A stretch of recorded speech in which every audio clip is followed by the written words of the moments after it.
சாய் பக்தர்களுக்கு என் அன்பு வணக்கங்கள். ஓம் சாய்ராம். என் அன்பு குழந்தையே, இன்று உன் அப்பா நான் உனக்கு ஒரு எச்சரிக்கையான செய்தியை கவனமாக இருக்க வேண்டி உன்னிடத்தில் சொல்ல வந்திருக்கின்றேன். உன்னுடைய துணையை உன்னிடத்திலிருந்து பிரிக்க ஒரு பெண்ணானவள் அங்கே கங்கணம் கட்டிக்கொண்டு திரிகின்றாள். அவள் எதற்காக கங்கணம் கட்ட வேண்டும்? உன்னையும் உன் துணையையும் பிரிப்பதில் இவளுக்கு என்ன லாபம்? இதை செய்வதனால் என்ன கிடைக்கப் போகின்றது? உன்னுடைய கஷ்டத்தைக் கண்டு இவளுக்கு என்ன அத்தனை சந்தோஷம் என்பதனை உன்னிடத்தில் உன் அப்பா சொல்ல வந்திருக்கின்றேன்.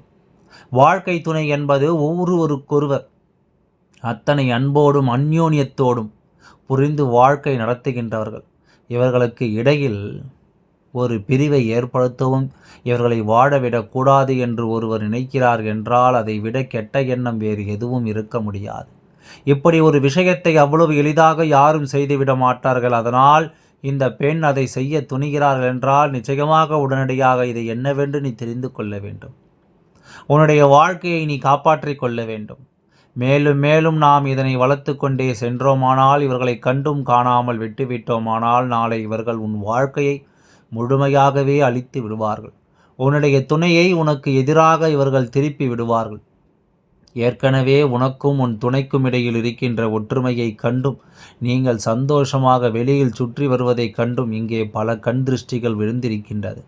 அதாவது இது நான் சொல்வது உண்மையா இல்லையா என்று நீங்கள் சிந்தித்து அதிகப்படியான சந்தோஷத்தோடு நீயும் உன் துணையும் ஒரு நாள் இருந்து விட்டீர்கள் என்றால் அடுத்த நாளே அங்கு மிகப்பெரிய பிரச்சனை ஒன்று உங்களுக்குள் வெடிக்கும். அதாவது அதிலும் குறிப்பாக வெளியில் சென்று வந்திருந்தால் சந்தோஷமாக இருவரும் வெளியில் சென்று வந்ததை யாரேனும் பார்த்திருந்தார்கள் என்றால் அன்று இரவே உங்களுக்குள் பெரிய பெரிய சண்டைகள் வரும்.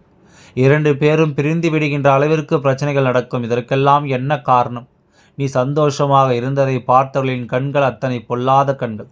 இவர்கள் மட்டும் எப்படி இத்தனை சந்தோஷமாக இருக்கிறார்கள் என்று சொல்லி உன்னுடைய குடும்பத்தின் மீது இவர்கள் போட்ட கண்கள்தான் கண் திருஷ்டியாக உன்னுடைய குடும்பத்தில் பிரச்சனைகளை உருவாக்குகின்றது. இப்படி எதையும் ஒரு துணையோடு நாம் செய்ய முடியாத நிலையில் இருக்கின்றோமே என்று என் குழந்தை வருத்தப்படுகின்றாய். சத்தம் போட்டு சிரிக்கவும் வெளியில் சேர்ந்து நடக்கவோ பயமாக இருக்கின்றது. எங்கே இவர்கள் கண் போட்டு விடுவார்களோ, எங்கே இவர்கள் நம் வாழ்க்கை எப்பொழுதும் இருக்கின்ற சந்தோஷத்தை கெடுத்து விடுவார்களோ என்று சொல்லி என் குழந்தை எதையுமே செய்வதற்கு முன்பாக சற்று யோசிக்கத்தான் செய்கின்றாய். உன் துணையாகவே உன்னோடு வந்தாலும் ஒரு அடி பின்னால் தான் நீ நடந்து செல்கின்றாய். பார்ப்பவர்கள் ஒருபோதும் கண் வைத்து விடக்கூடாது என்ற எண்ணம் உனக்குள் உருவாக தொடங்கிவிட்டது. இப்படியெல்லாம் வாழ முடியுமா என்று என் குழந்தை வருத்தப்படுகின்றாய். எத்தனை நாள் நாம் இப்படியெல்லாம் இருக்க முடியும்? எத்தனை நாள் நாம் இப்படியே அடுத்தவர்கள் முன்னிலையில் எதுவும் தெரிந்துவிடக்கூடாது என்று சொல்லி இருக்க முடியும் என்று என் குழந்தை நினைத்து வேதனைப்பட்டு கொண்டிருக்கின்றாய். உன்னுடைய இந்த வேதனை உன் அப்பாவிற்கு நன்றாக புரிகின்றது. அதனால்தான் இந்த அப்பா உன் வாழ்க்கையை பற்றி என்ன நடக்கிறது ஏது நடக்கிறது என்று முயற்சி செய்து நான் தெரிந்து கொண்ட விஷயத்தை உன் வாழ்க்கையில் இருக்கின்ற ஒரு பெண் இந்த விஷயத்தை வெகுவாக செய்து கொண்டிருக்கின்றாள் என்பதனையும் உனக்கு முன்கூட்டியே தெரிவித்துவிட நான் வந்திருக்கின்றேன். ஒவ்வொருவர் வாழ்க்கையிலும் எத்தனையோ கஷ்டங்களை கடந்து தான் ஒரு சந்தோஷம் கிடைக்கிறது. உனக்கு முன் துணைக்கும் இடையில் ஆயிரம் கருத்து வேறுபாடுகள், 1000 பிரச்சனைகள், எத்தனையோ துன்பங்கள், வேதனைகள் என்று குடும்பத்தில் இருக்கின்ற சிக்கல்களை எல்லாம் கடந்து ஏதோ ஒரு வாழ்க்கையை வாழ்ந்து கொண்டிருக்கும் பொழுது அதையும் அதையும் கெடுக்கும் விதமாக ஒருவர் நடந்து கொள்கிறார் என்றால் நிச்சயமாக அதை நினைக்கும் பொழுது நமக்கு எவ்வளவு வேதனையாக இருக்கிறது என்பதனை என் குழந்தை ஒரு அப்பனால் என்னால் புரிந்து கொள்ள முடிகின்றது. உன்னுடைய வாழ்க்கையில் உனக்கு இத்தனை துன்பங்களையும் மேலும் மேலும் கொடுத்து கொண்டிருப்பவர்களையும் இவர்களுக்கு என்னத்தான் வேண்டும் என்று நானும் தெரிந்து விடலாம் என்று தான் முயற்சிகளை செய்து கொண்டிருந்தேன். இந்த சாயப்பா உன்னிடத்தில் சொல்ல வந்த விஷயம் என்னவென்று நிச்சயமாக நீ தெரிந்து கொள்ள வேண்டும். உன்னை சுற்றி நடப்பது எல்லாம் என்னவென்று, இந்த வாழ்க்கை உனக்கு கொடுப்பது என்னவென்று நிச்சயமாக என் குழந்தை நீ தெரிந்து கொள்ள வேண்டிய நேரம் உனக்கு வந்துவிட்டது. இத்தனை நாளும் துன்பம், துயரம், கஷ்டம் என்று இருந்து கொண்டிருந்த உன் வாழ்க்கையில் இவர்களால் எந்த ஒரு கஷ்டமும் வந்துவிட முடியாதபடிக்கு உனக்கு எச்சரிக்கை தந்து விடுகின்றேன். அதன் பிறகாவது இவரிடத்தில் நீ கவனமாக இருப்பாய் அல்லவா?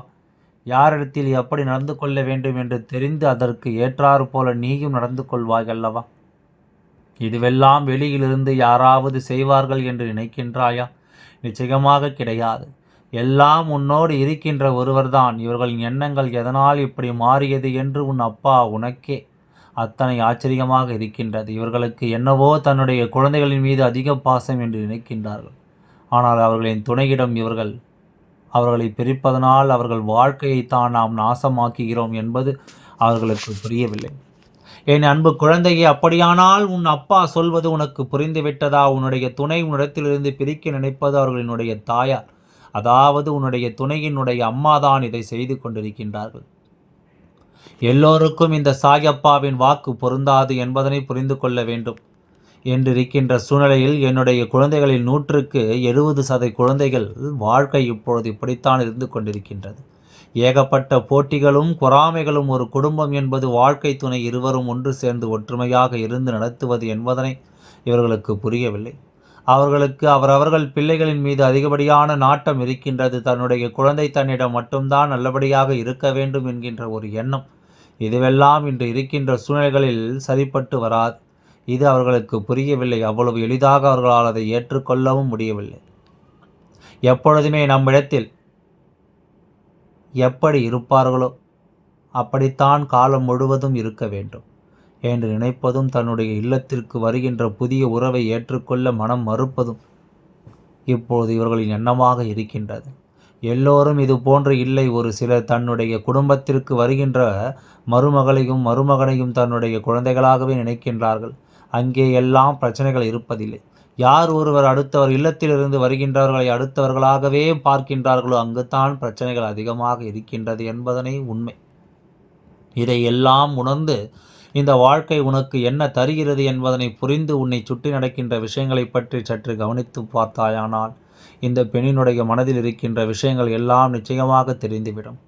இந்த சாயப்பா இடத்தில் கொண்டு வந்து உனக்கென உன் முன்னால் சேர்க்கின்ற விஷயம் ஒவ்வொன்றுமே உன்னுடைய வாழ்க்கையில் நீ நல்ல நிலைக்கு வர வேண்டும் என்பதற்காக மட்டும்தானே தவிர ஒரு பொழுதும் உன்னை வேதனைப்படுத்துவதற்காக அல்ல. இந்த பிரச்சனை உனக்கு இருக்கிறது என்றால் அப்பா சொல்வது என்னவென்று நிச்சயமாக என் குழந்தை, உனக்கு இவர்கள் இத்தனை காலமும் நல்லபடியாக இருந்தவர்களுக்கு திடீரென்று இது போன்ற ஒரு எண்ணம் உருவாகிறது என்றால் அதை நாம் சற்று கவனிக்கத்தான் வேண்டும். எப்படி இவர்களுக்கு மனது இது போன்று யோசிக்க தொடங்கியது? எந்த நொடியிலிருந்து இவர்கள் இது போன்று நமக்கு எதிராக மாறினார்கள் என்று என் குழந்தை நீ சற்று யோசித்துப்பார். உன் பக்கம் ஏதேனும் தவறு இருக்கின்றதா?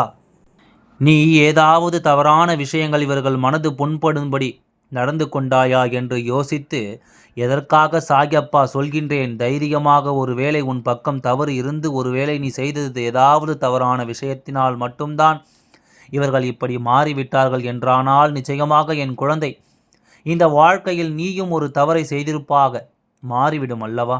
உன் பக்கம் இருக்கின்ற தவறை திருத்திக் கொள்ளாமல் அவர்களை குறை சொல்வதில் எந்த பலனும் இல்லை. ஒருவர் நல்லவராக இருப்பதும் தீயவராக இருப்பதும் நாம் அவர்களிடத்தில் நடந்து கொள்கின்ற விதத்தை பொறுத்தது. ஆரம்பத்தில் இருந்தே நம்மை அவர்களுக்கு பிடிக்கவில்லை என்றால் சரி என்று விட்டுவிடலாம். ஏதோ அவர்களுடைய குணமே இதுதான், நம்மை வெறுக்கிறார்கள் என்றானால் ஆரம்பத்தில் அன்பு செலுத்தி அதன் பிறகு வெறுக்கத் தொடங்குகிறார்கள் என்றால் அதை நாம் நிச்சயமாக சற்று கவனிக்கத்தான் வேண்டும். எதனால் நடந்தது, எந்த விஷயத்தினால் உன் வாழ்க்கையில் இப்படியெல்லாம் பிரச்சனைகள் வந்தது என்பதனை சற்று யோசிக்கத்தான் வேண்டும். இந்த சாயப்பா சொல்வதில் இருக்கின்ற நியாயம் என்னவென்று உனக்கு புரிகின்றதா? இந்த நியாயங்களை எல்லாம் உணர்ந்து உன் வாழ்க்கையில் இருக்கின்ற சில உண்மைகளுக்கு எப்பொழுதுமே நீ முக்கியத்துவம் கொடுக்க பழகு. உன் வாழ்க்கையை அவர்கள் எடுக்க நினைக்கின்றார்களா அல்லது நீயாகவே கெடுத்து கொண்டாய் என்பதனையும் ஒரு நொடி நீ சிந்திக்க வேண்டும். இத்தனை நாளும் இந்த வாழ்க்கையில் உனக்கென கிடைத்த அன்பு இனிமேலும் கிடைக்க வேண்டும் என்பதுதான் உன் அப்பாவின் விருப்பம். எல்லோருமே எல்லோரையும் உடனடியாக நேசித்து விடுவது கிடையாது. அது போன்ற மனது யாருக்கு வந்து விடுவதும் இல்லை. ஏற்றுக்கொள்ள சில காலதாமதமாகும். ஆனால் ஏற்றுக்கொண்ட பிறகு ஒருபோதும் விட்டு கொடுத்தது விடமாட்டார்கள். எனவே இது போன்ற ஒரு சூழ்நிலையை உன்னால் உருவாக்க முடியுமா என்று சற்று முயற்சி செய்து பார். அதாவது அவர்களுக்கு உன்னை யார் என்று புரிய வைக்க முடியுமா என்று சற்று முயற்சி செய்து பார். அதுவும் முடியவில்லை என்றால் என் குழந்தை, அடுத்ததாக நீ செய்ய வேண்டிய விஷயம் என்னவென்றால், இந்த வாழ்க்கை இனிமேலும் இவர்களோடு போராடி கொண்டிருக்காமல் நீ தனித்து வாழ பழகிவிடு. அதாவது உனக்கும் உன் துணைக்கும் இடையில் இருக்கின்ற புரிதலை கொண்டு எப்படி வாழ வேண்டுமோ அப்படி வாழ பழகு. தேவையில்லாமல் யார் மனதையும் புண்படுத்த வேண்டிய அவசியம் இல்லை அல்லவா? அவர்களுக்கும் இதனால் மனவேதனை, உனக்கும் இதனால் மனவேதனை. இதிலிருந்து மீண்டு வரக்கூடிய திறமை இருந்து விட்டால் சரி செய்துவிட முயற்சி செய். இல்லை என்றால் மேலும் மேலும் பிரச்சனைகளை வளர்த்து கொள்ளாமல் விட்டு விலகு முயற்சி செய்துவிடும். இது உன்னால் நிச்சயமாக முடியும். இந்த வேதனையிலிருந்து நிச்சயமாக நீ மீண்டு வர வேண்டும். இந்த சோதனை காலம் நிச்சயமாக உன் வாழ்க்கையில் முடிய வேண்டும். நாம் சந்தோஷமாக இருப்பது ஒவ்வொருவருக்கும் பிடிக்கவில்லை என்பது யாராலும் ஏற்றுக்கொள்ள முடியாது. அதுவும் நம் இல்லத்திற்கு உள்ளே இருக்கிறார்கள் என்பது ஒருபோதும் நம்மால் நினைத்து கூட பார்க்க முடியாது. உண்மையில் இந்த வாழ்க்கையை வாழ்வதற்கான அறிகுறிகள் இல்லை என்றால், காலம் முழுவதும் யாரோ ஒருவருக்காக நாம் வாழ்ந்து கொண்டிருப்பது போல இருக்கும். நமக்காக நம் வாழ்க்கையை ஒரு நொடி பொழுதிலும் நாம் வாழவில்லை என்கின்ற எண்ணம் நமக்கு நிச்சயமாக தோன்றும். எல்லாம் நல்லபடியாகவே நடக்கும். ஓம் சாய்ராம். நன்றி, வணக்கம்.